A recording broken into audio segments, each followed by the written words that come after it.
Hello, Radhe Radhe. भक्ति ज्ञान में आपका स्वागत है।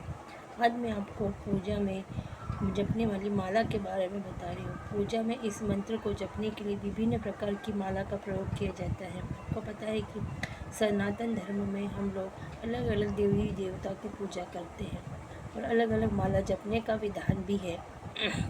सिर्फ इतना ही नहीं कि किसी देवी देवते का जप करते समय कुछ के ज़रूरी नियम भी बताए गए हैं जो हमसे अनजाने में गलती हम कर बैठते हैं।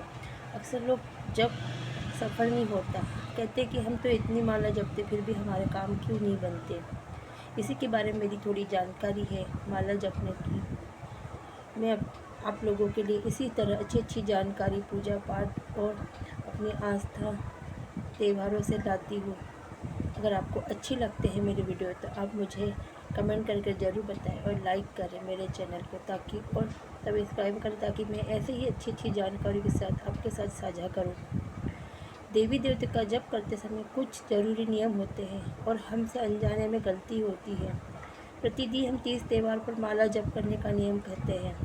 हम अपने इष्ट देव ग्रहों की जिस भी मंत्र का जाप करते हैं, जिस भी भगवान का करते हैं, उसमें कुछ हमें ज़रूरी बातें हैं जो हमें पता होनी चाहिए। देवी देवता का मंत्र जप करने के लिए हमेशा उस संबंधित माला का ही प्रयोग करें। जैसे अगर आप शंकर जी का जप करते हैं तो आपको रुद्राक्ष की माला का से ही करनी है। अगर आप लक्ष्मी माता का करते हैं तो आपको कमल गट्टे वाली माला लेनी है। अगर आप अपने कोई गुरु के मंत्र का जाप करते हैं तो ये वाली माला लेनी, तुलसी वाली। और अगर आप अपनी माला जाप करते हैं तो उस माला को आपको किसी से शेयर नहीं करनी चाहिए, क्योंकि अगर आप उस माला को जाप करते हैं तो उस माला से आप ही जाप करिए, उसे किसी दूसरे से मत दीजिए, क्योंकि एनर्जी डिवाइडेड होती है। एनर्जी आप अगर पॉजिटिव चीज़ है और आप किसी नेगेटिव इंसान को देते हैं तो उसमें सारी आप नेगेटिव उसी माला से अगर आप जाप करें तो आप में वो नेगेटिवता आ जाएंगी। इसलिए कहते कि जो माला फेरता है उसने किसी दूसरे से साझा नहीं करनी चाहिए।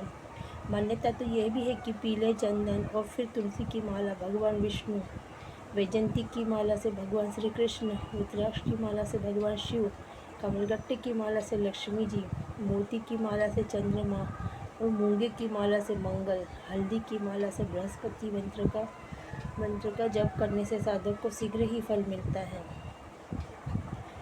आपने किसी देवी देवता से माला जप करना चाहते हैं तो पहले अपना तन मन शुद्ध हो और एक विश्वास के साथ आपको मंत्र का जाप करना है, उनका ध्यान करना है, श्रद्धा विश्वास रखनी है। अपना सारा ध्यान वहीं पे आपको लगाना है, इधर उधर की टेंशन से दूर होकर अपना मन उसी मंत्र में लगाना है। पहले ओम का उच्चारण करें, अनुलोम विलोम करके अपना मन पूरा शुद्ध कर लें। उसके बाद आप साफ़ सुथरी और शांत जगह पर बैठकर मेडिटेशन में ओम करें और फिर मंत्रों का जाप शुरू करें। माला को जब हमेशा देवता से संबंधित रंग के आसन पर ही बैठकर करना चाहिए। माला जपते समय आपको नीचे ज़मीन पर अपने एक आसन पर बैठना होगा। नीचे 2 बूंद जल गिराकर माथे पर भी लगाना होगा। इससे आपको उसका पुण्य फल ज़्यादा मिलेगा। माला जप हमेशा निश्चित संख्या में निश्चित समय पर ही करना चाहिए। आप पहले संकल्प कर ले कि आप 1 माला करेंगे, 5 माला, 11 माला, 2 माला, जितनी भी आपको करना है पहले संकल्प कर ले भगवान के सामने और उतनी माला फेरें। उससे आपको ज़्यादा पुण्य और फल मिलेगा। जिस माला से आप अपने देवी देवता का मंत्र जपते हैं उसे कभी भी गले में नहीं धारण करना चाहिए। जप करने वाली माला को गले में नहीं धारण करना चाहिए। एक माला का प्रयोग करते हैं। कुछ लोग होते हैं कि जब भी उसी से करते हैं और उसे गले में धारण करते हैं। गले में पहनने वाली माला को कभी भी मंत्र जाप में ना लें, ना ही किसी दूसरी माला से अपने मंत्र का जाप करना चाहिए।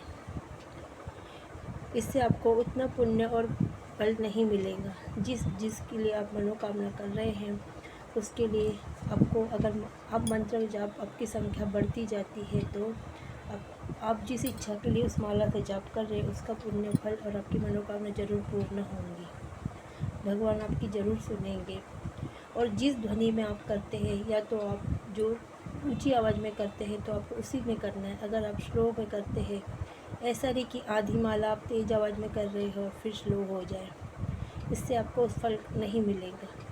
यह मेरी थोड़ी जानकारी थी जप के बारे में। अगर आपको मेरा वीडियो अच्छा लगता है तो लाइक अवश्य करें, कमेंट करके मुझे ज़रूर बताएं, ताकि मैं अपने ऐसे ही नई नई जानकारी पूजा पाठ और आध्यात्मिक चीज़ों से आप लोगों को बताती रहूँ, ज्ञान कराती रहूँ।